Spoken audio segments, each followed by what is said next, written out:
I'm Jeff Smith. I wrote the book Looking for Love in Thailand. And I've gotten some questions that I wanted to address right away before we get into this. Um, a lot of people have asked me, well, Jeff, are you married? And it's like, no, I'm not. And a lot of people are like, but you wrote the book Looking for Love in Thailand. And it's like, okay, there's a difference between love and marriage. And I'm 63 years old. I'm not looking to have children or a family.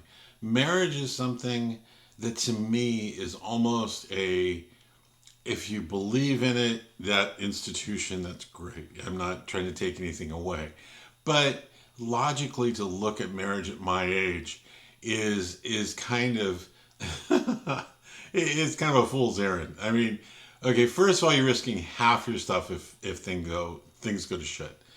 Secondly, of all the married men I have ever talked to, newly married men, to where they, young and old, young men, old men, whatever, they all get to a point to where they propose to a woman to prove their love, and you talk to them 6 months, a year after they're married, and you ask them, okay, truthfully, are you having sex as much as you did when you were dating and engaged?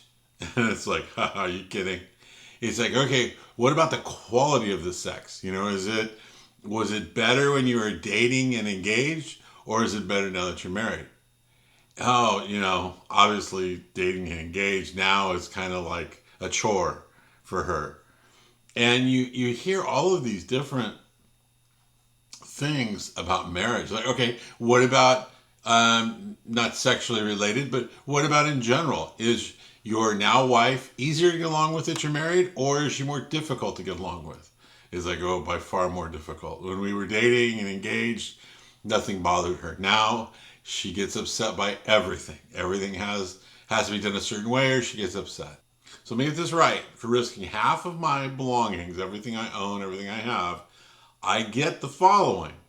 I have less sex. The quality of sex, to where before we get married, she's wearing lingerie, she's very loving and sexy and accommodating. After we're married, it's more like a chore. And then third thing is she's easier to get along with. She's sweeter and kinder before we're married than after we're married. So for me risking half my stuff, I get more troubles, more problems in my life.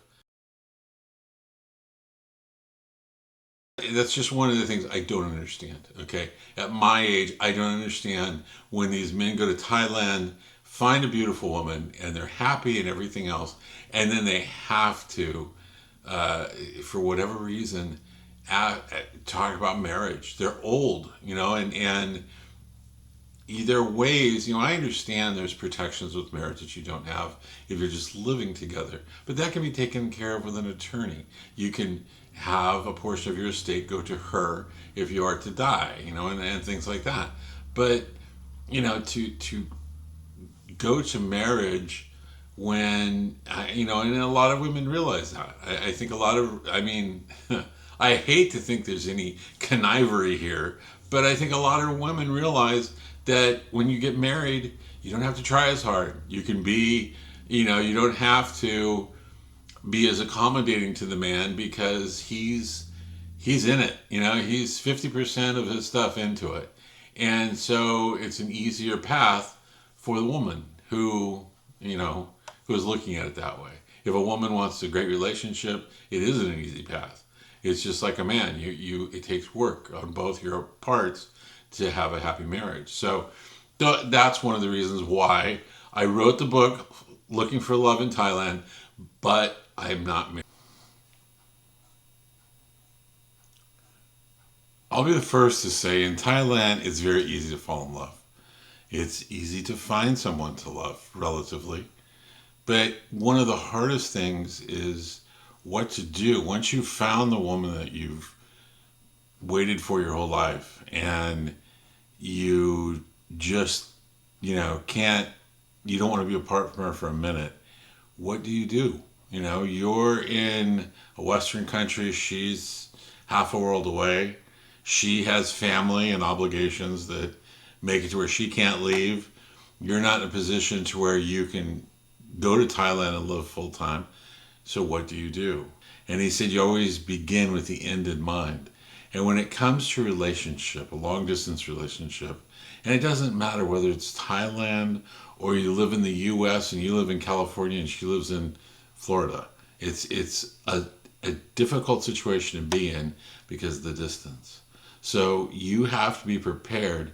If you start into looking for that kind of relationship, you have to be prepared to deal with all the things that come up.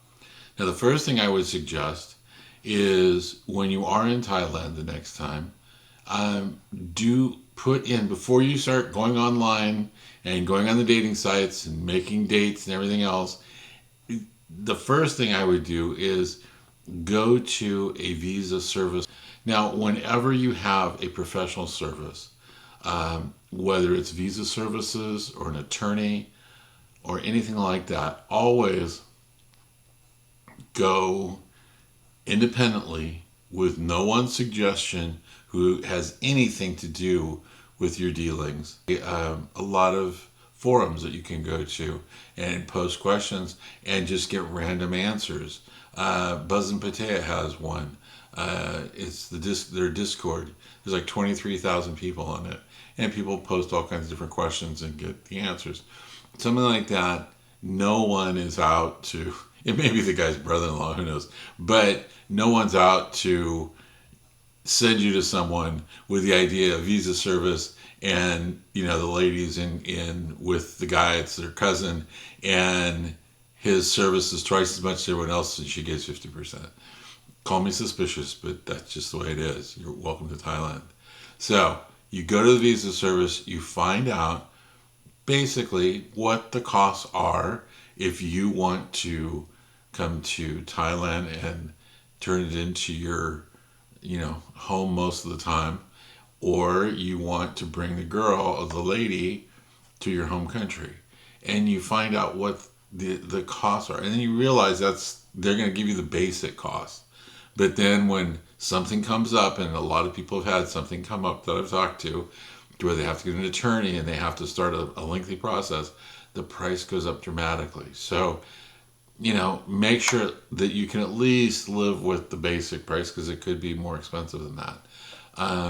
Because there's nothing worse. There was a lady that I met, and she was great in every way. I kept waiting for her to show some problem or flaw or something that would give me concern, whether it was being a gold digger and asking me for money, whatever, and never did. And so we had an agreement to where she was going to pick me up from the airport and spend 3 days with me. And 3 days turned into a week, and then it turned into my basically whole 4-week stay. But when we left each other, it was emotional, and it was terrible. The great feelings I had when I was with her were overshadowed by just I wanted to take her with me. I wanted to be with her. And it was terrible. And I don't wish that on anyone. If you're going to go and look for love in a foreign place, make sure that you know what plan B is. When you find that ideal woman and you have found love, what is next? Because there's nothing worse than having found love and then having to leave it behind. When we left, that woman and I told her I'd be back as soon as I could.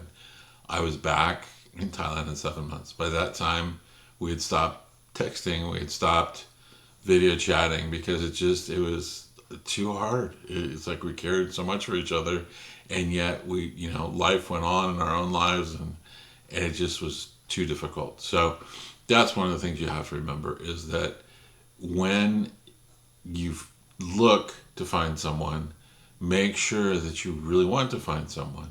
Make sure, because a lot of people, they don't think about the next possible step. Having a Thai girlfriend sounds good. They make great girlfriends. They're beautiful. They're sweet. They really want to make the man that they're with happy. That's like I said, if you hire an attorney, don't have the lady you're dating suggest an attorney. There have been more men swindled like that, to where they go to the attorney sets up a contract for their homeland to build a house on it, and he sets it up to where it all goes to the woman. And it's a heck of a price to pay for falling in love. So be smart and plan, but also be leery, be cautious, and it's like use your head because you are in Thailand.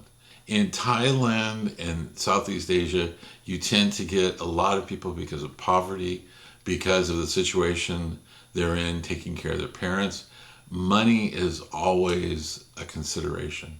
They're constantly trying to make more, to do more for their parents, to do more for their kids, to make sure they have all the basics that they need to survive for another day of work. So, you have to keep that in mind. You have to